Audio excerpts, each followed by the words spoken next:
You've made it to Chiro Hustle. Sit back and learn from the greatest influencers in the profession. This week's episode is brought to you by Clothes for Chiro, Imaging Services, Zingit Solutions, Universal Tractioning Systems, Peter Goldman's Zone School of Healing, Legacy Wealth Management, Posture Screen, Chiro Thin, Everest Coaching Systems, Chiro Moguls, Rhino Coaching, Chiro Matchmakers, Chiropractic Jobs Online, and Bax Max. Let's hustle. Hey guys, welcome to episode 92 of Chiro Hustle. I'm your co-host Luke Millette. Here's your host, Jim Chester. So today we had the opportunity of interviewing Dr. Emmett Blahnik, and if you want to hear us both go deep about personal stories, stay tuned. So Emmett, tell us your chiropractic story and what influenced you become a chiropractor. So great. I appreciate you having me on, Jim, by the way. And when I started out in chiropractic, I was actually in technology for about 5 years. I worked for a Fortune 100 company for many years, and then I went into two multi-million-dollar startup companies.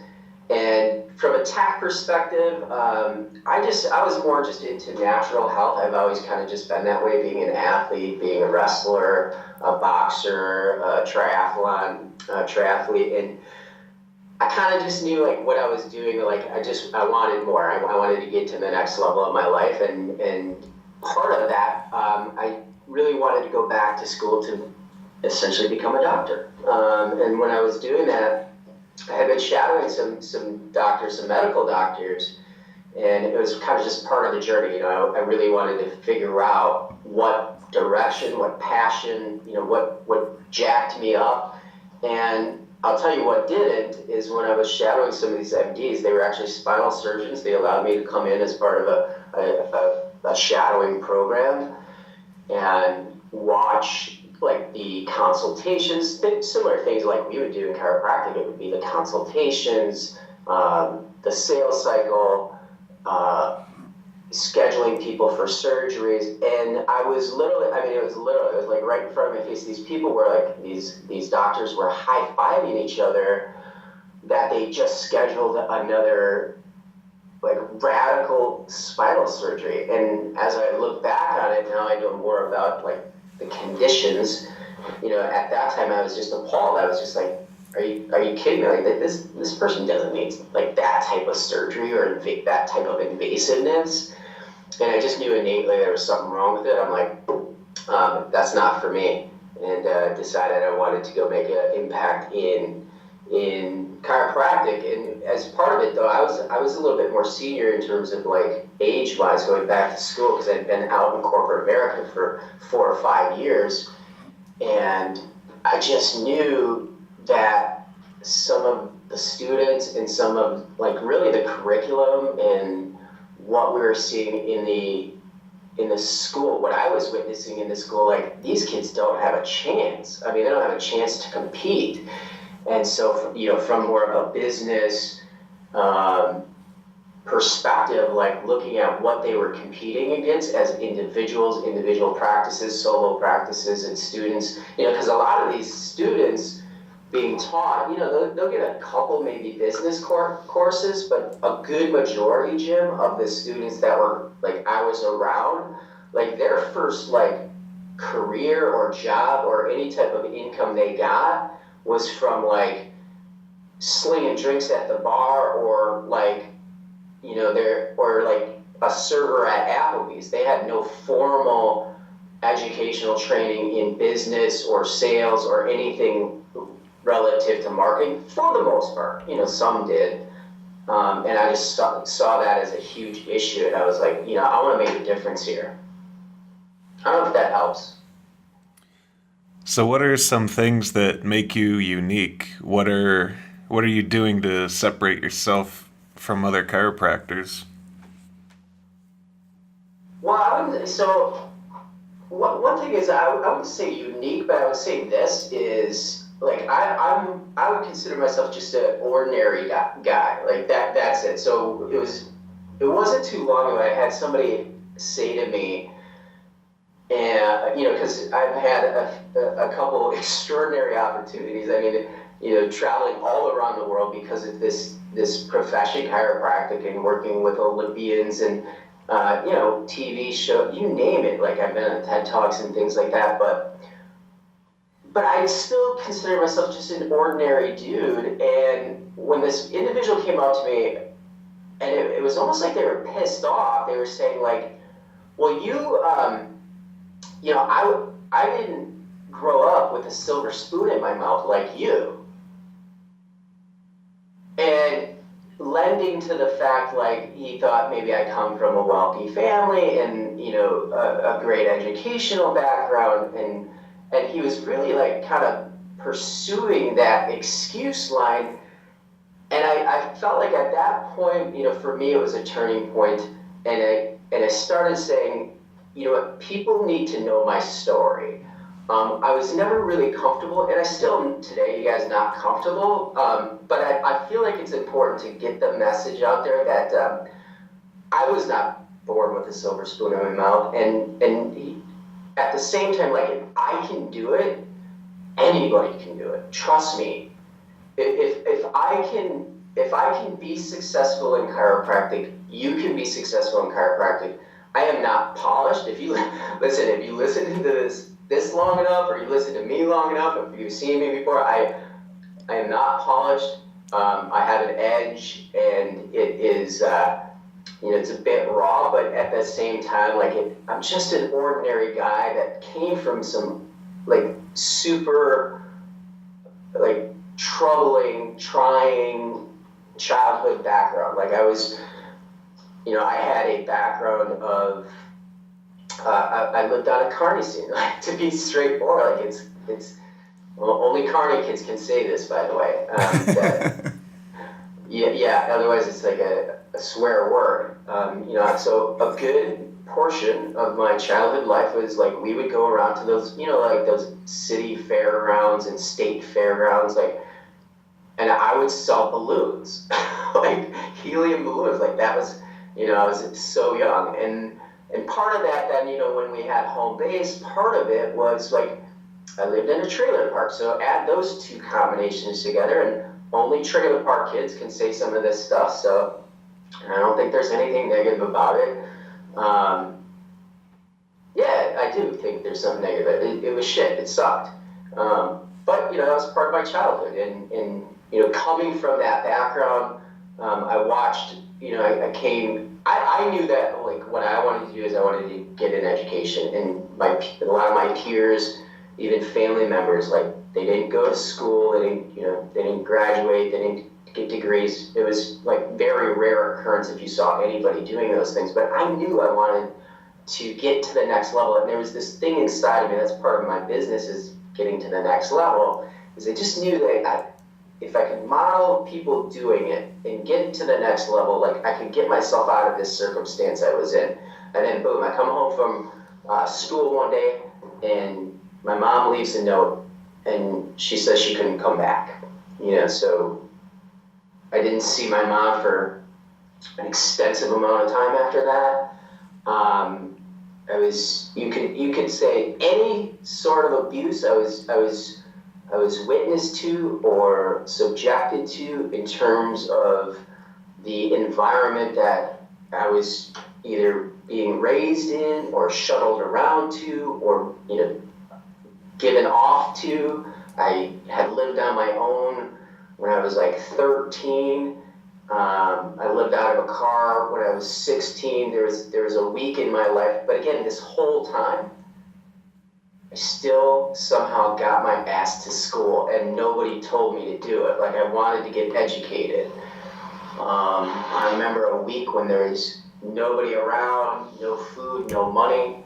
16-year-old kid, trying to make ends meet, and there was a pack of moldy white bread, peanut butter, and sugar, and that was my fuel source for the week. And this was the stuff that drove me to be I'm getting out of this. I'm going to get out of this situation. So some of that story, some of that drive, just an ordinary guy, but really the the discipline and the tenacity and the resiliency. You got to be able to adapt. I think we're getting a bit too delicate out there. I think, maybe people that do grow up with a silver spoon in their mouth, like, it's like a deck of falling cards when you poke them the wrong way. Like, I grew some thick skin and some callousness, and I think that helped me. But I think there's something unique, just an ordinary guy that wants to do extraordinary things. Beautiful, man. The things I think about that you just said really spur up a lot of emotion for me as well as it probably does for you. And, listening to your story, it's very important for people to know that we all have this internal mechanism that if we just did one thing better, it's the X factor.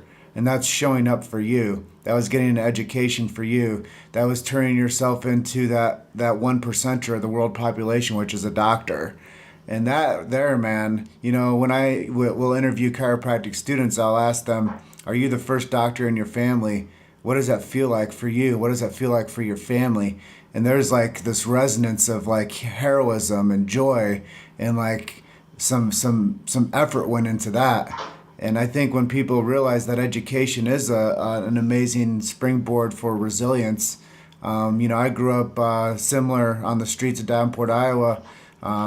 Pops left me when I was 5, and grew up just hustling, man, running the streets, not a good kid.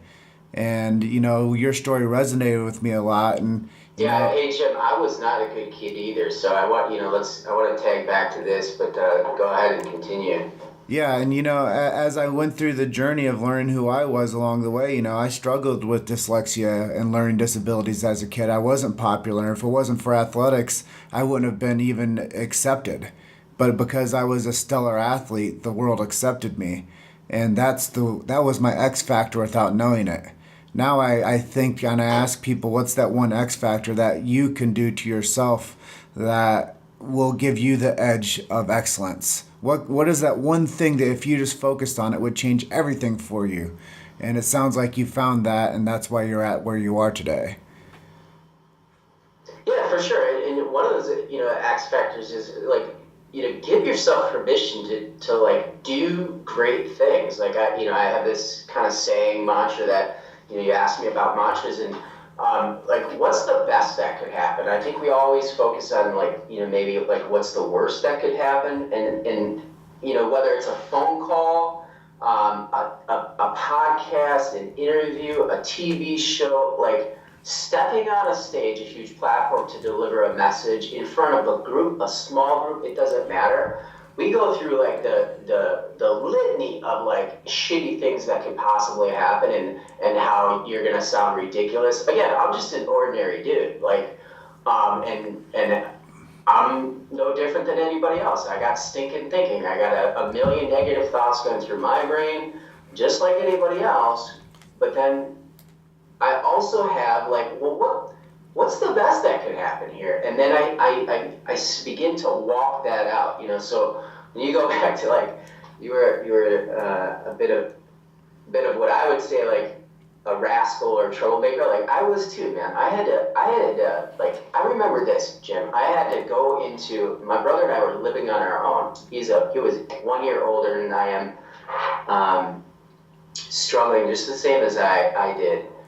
And we wanted to fit in. We didn't want this to ruin our lives. So we did the best we could for the circumstances we were in.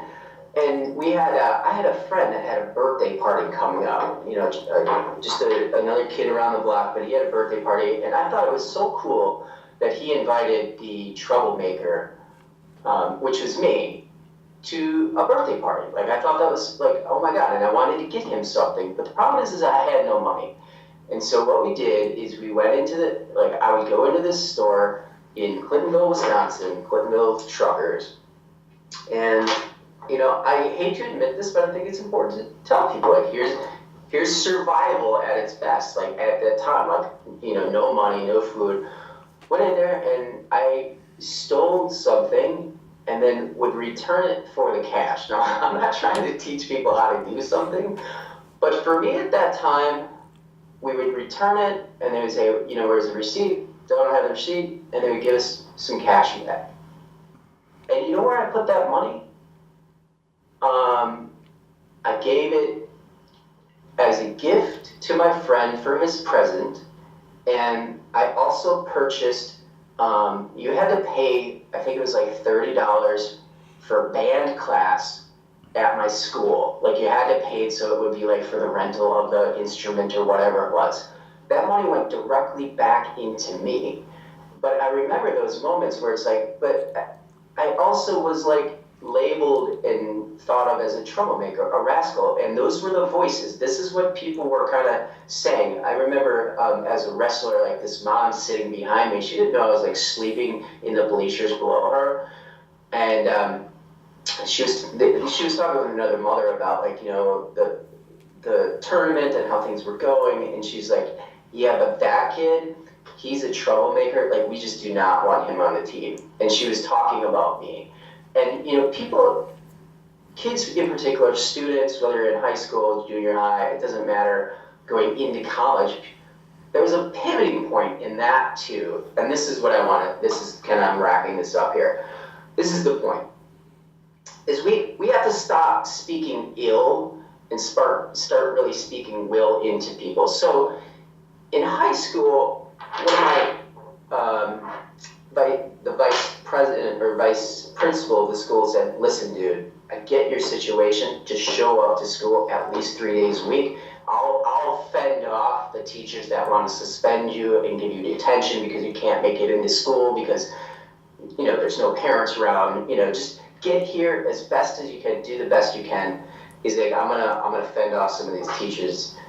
And along the way, this one teacher says, hey, he pulls me aside and he's like, listen, we're starting this new pilot class. It's a pilot. We're gonna try it for a semester, see if anybody wants to participate. And I think you would be really great. Well, what is this class? He goes, it is the leadership class. He's like, he's just like, there's something inside of you that I see. I think you would be a great leader. And it was one of those times where like few, if anybody, spoke positive into me. Like I'm getting teary-eyed thinking about this. Where it changed something for me. It changed my DNA, where you start looking at yourself and saying, yeah, what's the best that could happen here? Like, and that led into so many other things, but somebody speaking good into me made a world of difference. And I want to say that to chiropractors out there, that you can be awesome. Like you can do great things. And, part of what we're trying to do is just help you get your voice and let you know, like, the world is yours. We're in an era right now where we have a platform that we've never had before, where you can get your message out, whatever message that is. And it's the principle of chiropractic that is going to give you whatever you want in the world. Thank you for sharing that story, man. I'm going to just go a little deeper, too, on this episode with you. I typically don't go down this path, but when I was a little boy, I grew up with struggle with dyslexia, and I would run home from school every day, like sprint home every day from school to not get in fights. And every once in a while, I would actually be running home, and I'd actually have to get into a fight. Yeah, I know what that is. And, growing up in a very diverse neighborhood, I was somewhat of a minority being the white kid. And, my aunt, she worked hard and she bought me nice bicycles. That was like the thing she did for me. And I had to protect that bicycle like a king, protecting his castle. And like that was like my thing. And anyways, when I was a little boy, I would run home at kindergarten to my grandmother, and she beat cancer. She was hard of hearing. She was struggled with. She was in a wheelchair with arthritis, and she was blind. And the one thing that she told me, she's like, always stick up for people. Always stick up for your friends. Always, I'm almost getting teary-eyed thinking about it because, when you think about what it means to stand up for somebody, that's what she instilled in me. So the kid that you were, I stood up for you. And the kid that you were, I became your friend. The kid that you were, I played with my toys with you. The kid that you were was me. And just to know that that's some deep shit. And, but I always stood up for people, and I felt like it was almost my duty to make sure that people didn't get picked on, because I know what it felt like. And when I became cool, and I was 16 years old, and I was one of the top soccer players in the state of Iowa, and people were looking at me, they're like, there's that kid. And I'm like, yep, I'm going to go score on those kids. And I'm going to score in the next game. And you can't keep me off the field. And I'm going to run faster than all of you. And then I'm going to go wrestle. And I'm going to pin that kid. And then I'm going to go out there and I'm going to punt the ball. And I'm going to kick the field goal. And the one thing that made me really get into my flow state was knowing that I could be a dominating force as a team member.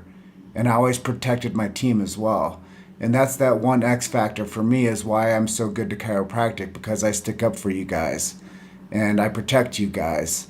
And I treat you guys as my team members. That's powerful, man. I think it's important people understand, you don't need to have, I remember when I was a student in chiropractic, and I would say this because what I would do is I made enough money in chiropractic school going out and doing talks and workshops and screening events, and I would get, I literally created almost like a business out of it at that time. But keep in mind, I didn't have a degree in chiropractic. I was not a doctor of chiropractic, and what I'm hearing is that's not you either. Right? No, I'm not a DC. I'm just an advocate. Well, not just. I am an advocate. A powerhouse in chiropractic. You are a powerhouse in chiropractic. A greater influence than many people that do have that degree. So I think the important thing to know is, as students, as entrepreneurs, you don't need that degree to go have a massive impact with chiropractic and our chiropractic profession. It's really, again, getting out there and doing the work. Get some scars on you a little bit. Figure out what's not working, figure out what does work, but constantly getting out there and doing something. But you don't have to be a doctor to be successful, and I think that's an important piece.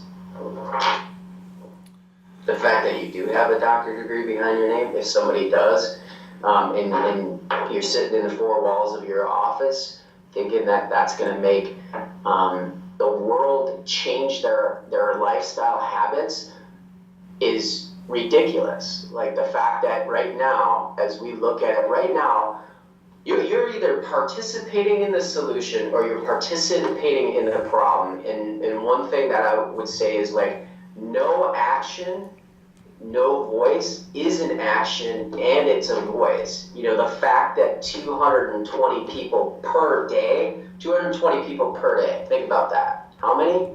220 per day die of opioid prescription medications, opioid pain pill medications, 220 plus per day. That's not going away, and in fact, that's going to get worse and worse. And it's not until a simple solution, something natural, is going to help people understand that, listen, if you don't want that option, here's a different option. It can be somebody in chiropractic or somebody outside of chiropractic, but somebody has to step in that place and say, okay, you don't want drugs? Then here's a better option. And we have to be in that position. We have to place ourselves in a situation and a position that somebody can hear that voice. That somebody can say, okay, I know I don't want that, but what's the other option then? And that's where we come in. You've made it to Chiro Hustle. Sit back and learn from the greatest influencers in the profession.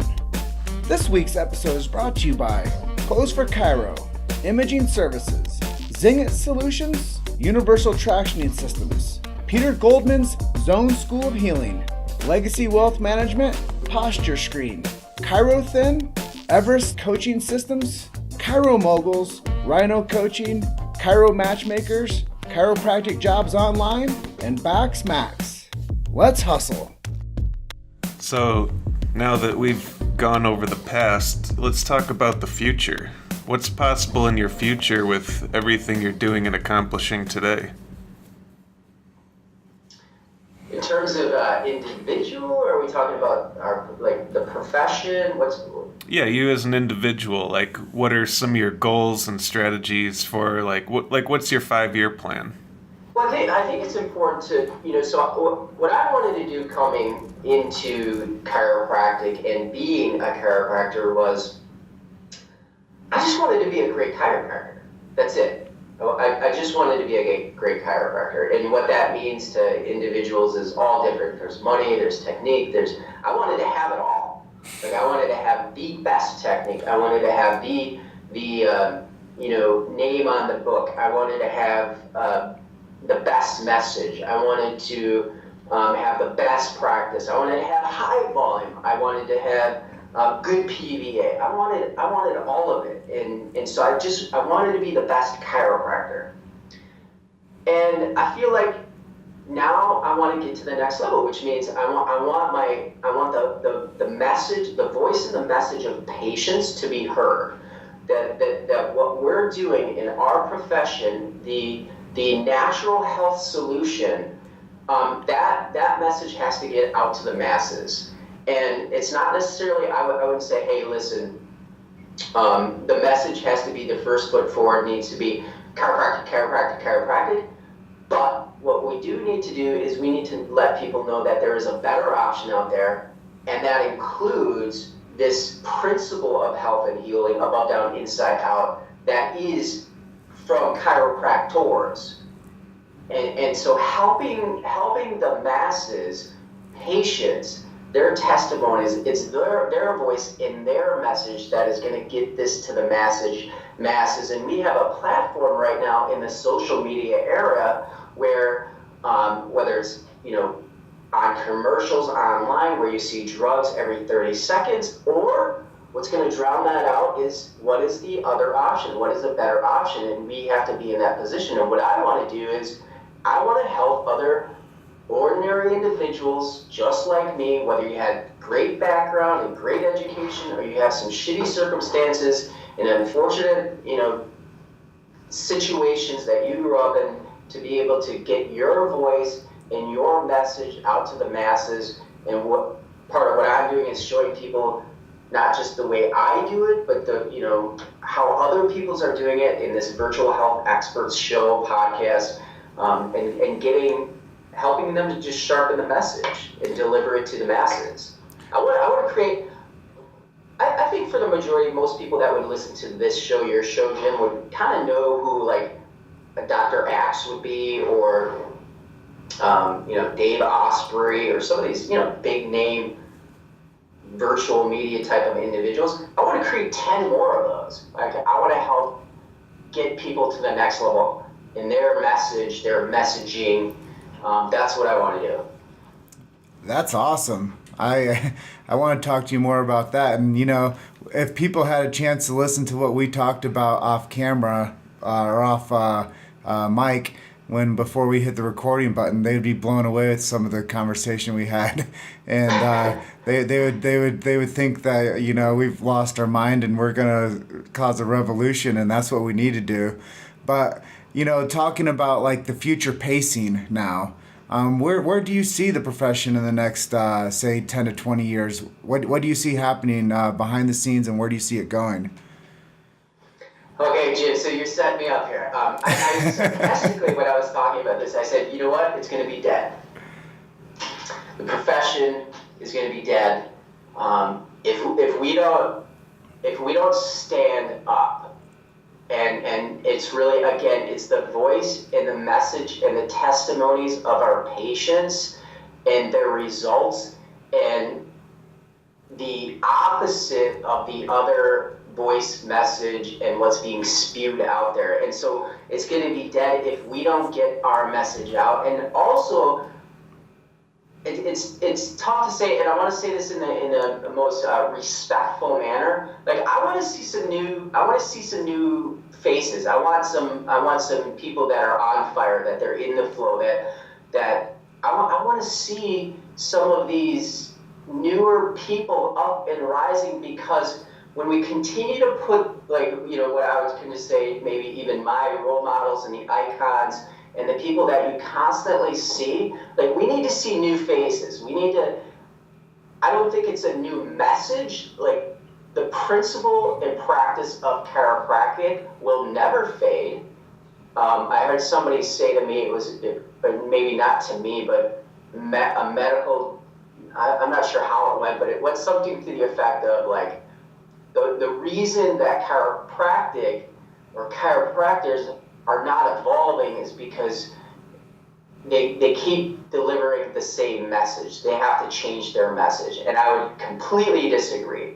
I think our message is on point. There's no principle in health that is more pure, more beautiful, more accurate. It's the laws of health and healing. Healing comes from above, down, inside out. You can't refute that. Healing comes from within, not in a pill or potion or some lotion.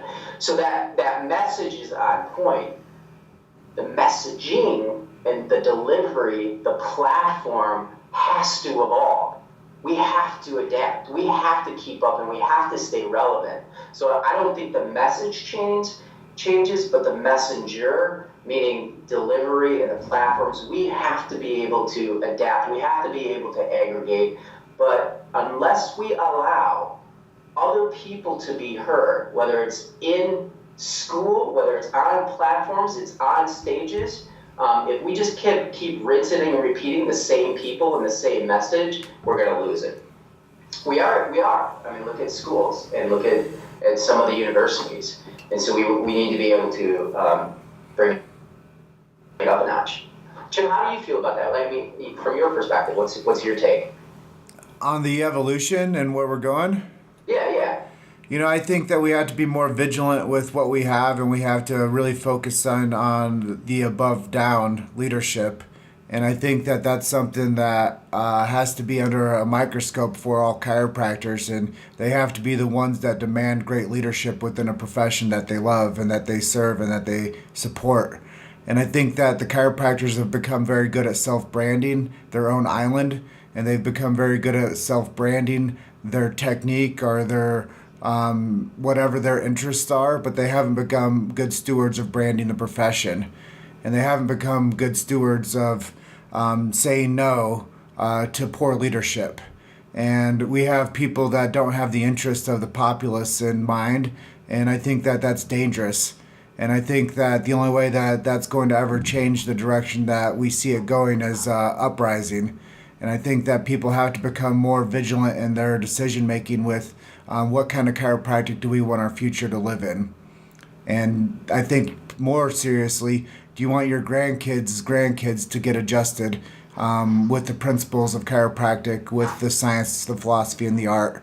And I think that the quicker that we remove the word medicine from chiropractic and any education stance, the faster that we become a chiropractic force of what real chiropractic is. And that's the check, that's the location to the detection and the correction of vertebral subluxation. And I think that we have to keep our vernacular strong, and that once we start losing our vernacular, that's like taking one of our pieces off the chessboard. And when we start putting poor leadership into schools, that's like taking one of our pieces off the chessboard. And you know what happens when you don't have any more pieces on the chessboard, right? Checkmate.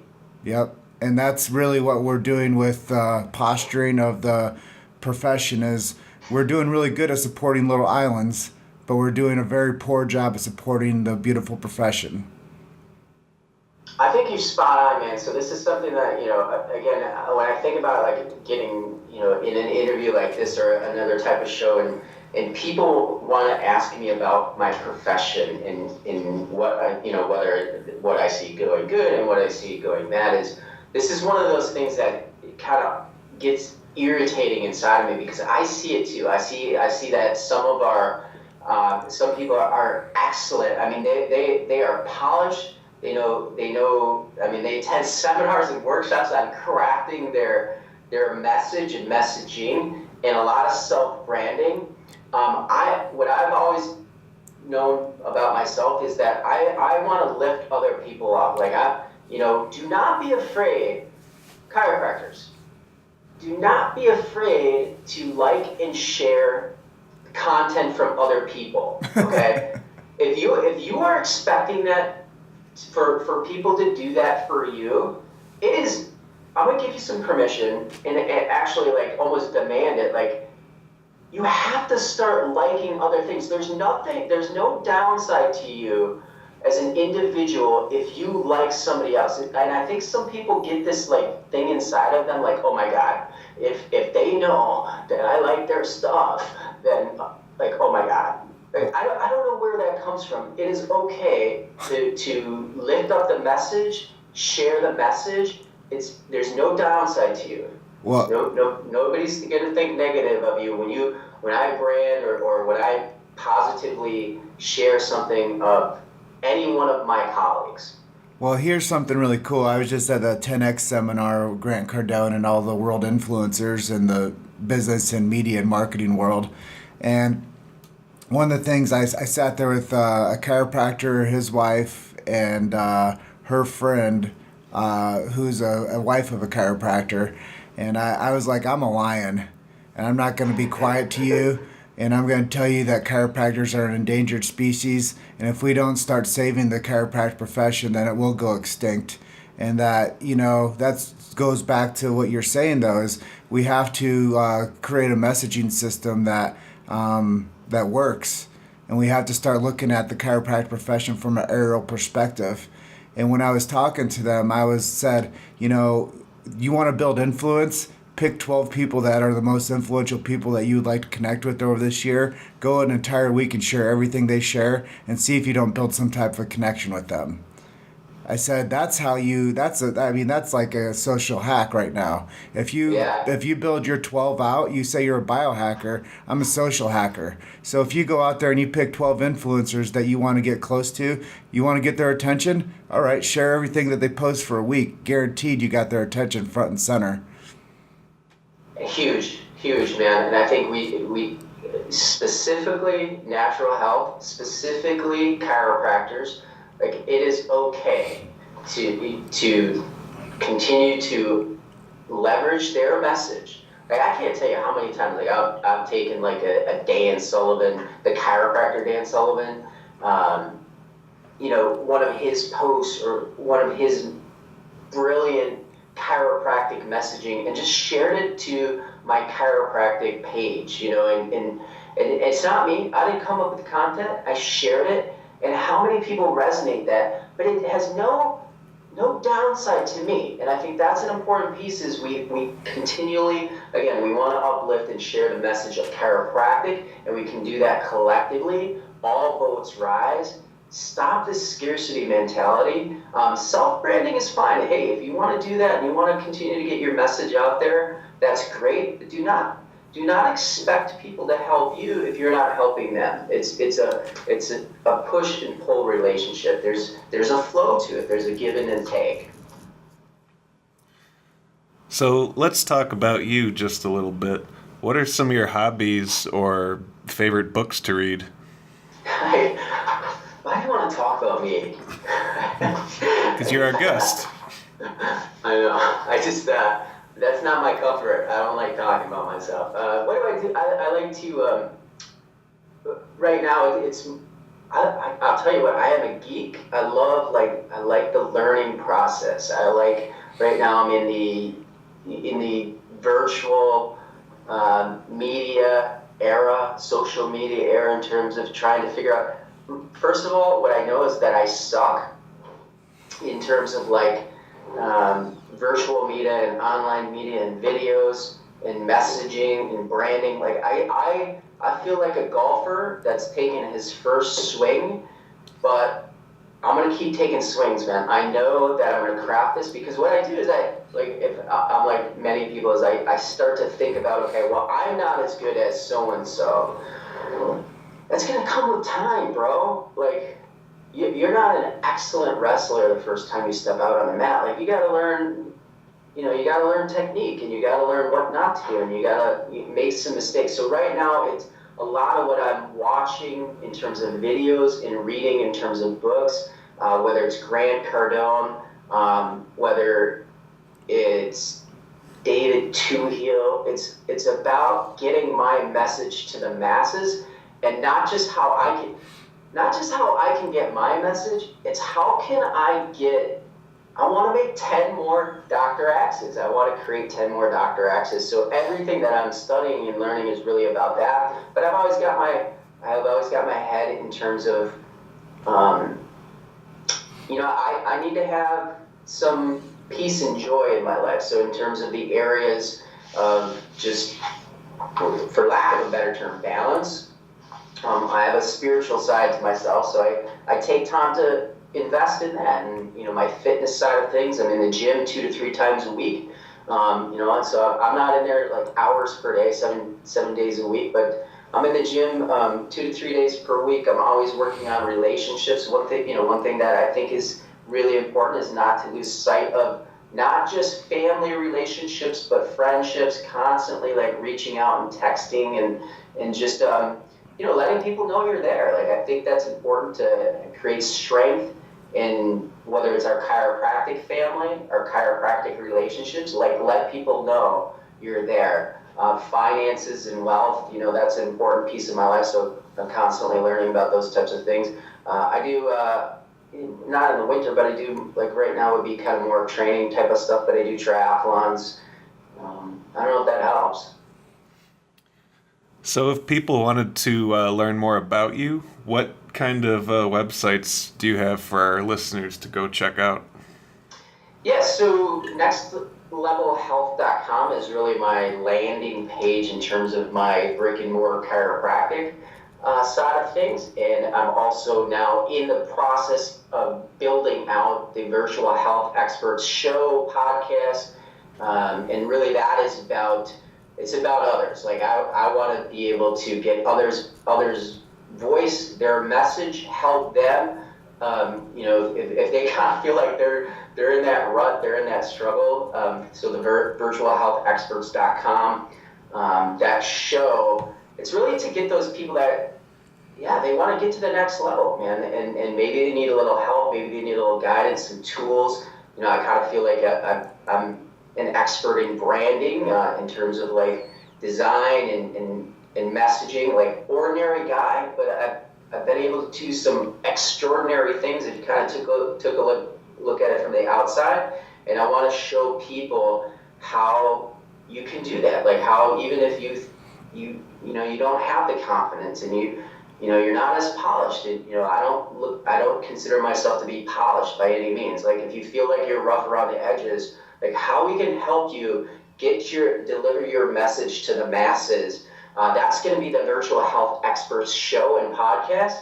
And so if you're a health expert and you have a message and maybe you already have it crafted and it's on point, then that's going to be your platform. That's going to be able to deliver to the message. That's going to get you to the next level. But if you need help getting to that point, whether it's just starting from scratch, you don't have an audience, you need to start building an audience, we'll get people like, Jim from Chiro Hustle to be able to help you, or Dr. Ed Osborne to be able to help you, Dr. David Tuhiel in terms of some of his social media strategies, how to help you. So it's that show is going to give people just strategies, techniques, the technologies to be able to get that voice and message to the masses that we desperately need. So stay tuned and watch for the Virtual Health Experts Show. Well, if you want to help 10x us, we're definitely on board to be a part of one of those 10 that you picked out to get to the top. So, yeah, man, I'm excited for what you have going on, and Thank you for the interview today and the shout out and the kind words. But, we can't do it alone. And it's the one thing about chiropractic that we need to keep true is to keep the free speech alive and well and hold on to our language gene of subluxation-based chiropractic and innate intelligence and above, down, inside out. And we need to keep that as our driving force for the future. And I just want to say thank you for spending some time with us today and sharing your message. Well, I appreciate it, Jim. And just for anybody, whether you're starting out or you got millions and millions of followers, I think just our dialogue today, man, it resonated with me, and you resonated with me, bro. I think you and I would have gotten along great as kids. Keep in mind, you guys, it's not the number of friends, it's not the number of likes, it's the depth of your friendship. And if you can continue to keep your heart in the right direction, you're always going to have an influence. So it's not the number of friends, it's the depths of your friendships. Keep it real. Awesome, man. Well, thanks. We just want to say over here in Grand Junction, have a good rest of your day, okay? Yeah, you too. Later, bro. See ya. Bless you. Thanks for listening to Chiro Hustle. Don't forget to subscribe and check back next week to continue hustling.